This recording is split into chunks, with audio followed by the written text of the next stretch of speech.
When we look at joint mobilization, it's commonly taught to do straight plane mobilization. For example, based on the concave convex rule, if you're lacking abduction, traditional conventional method is to do an inferior glide. If you're lacking external rotation, traditional and conventional method is to do an anterior glide. And those are done in straight plane, but as you know, we don't function in straight plane motions.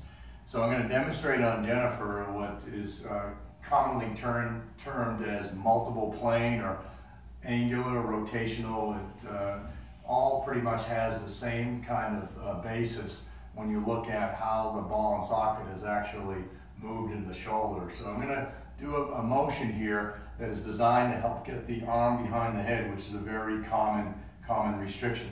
And then we'll go over a method on how to get the hand behind the back, which is also very common we see clinically. So lay on your back here, Jennifer.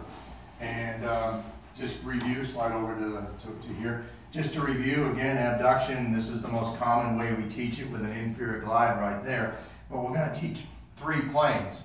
And we're going to, 3 planes of motion we're going to teach here is traction. You give a little bit of traction, and then you rotate the humeral head, and then you apply your glide.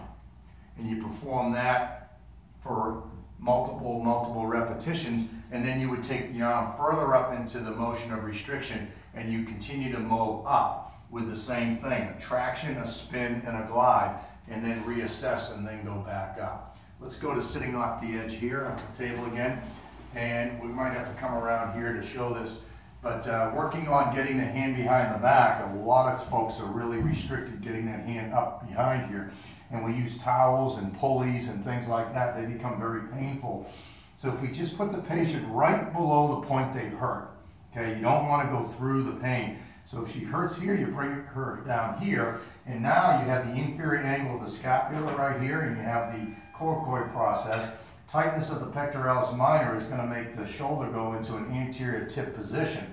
And then the winging of the scapula is going to due to insufficiency of the lower trapezius. So tightness of the pec minor, inhibition of the lower trapezius. You want to facilitate the lower trapezius by mobilizing the scapula in a posterior adduction position. So a really nice, comfortable technique is do scapular on the humerus. Make a C, put your thumb on the spine of the scap, your fingers on the coracoid process, your palm has a nice crease that goes on the inferior angle. You're going to rotate back. The patient is going to take a nice deep breath because that stretches the pec minor, and then release, and then take it back a few and do a few repetitions. Try those techniques and guarantee you're going to see a little different effect in your shoulder restrictions.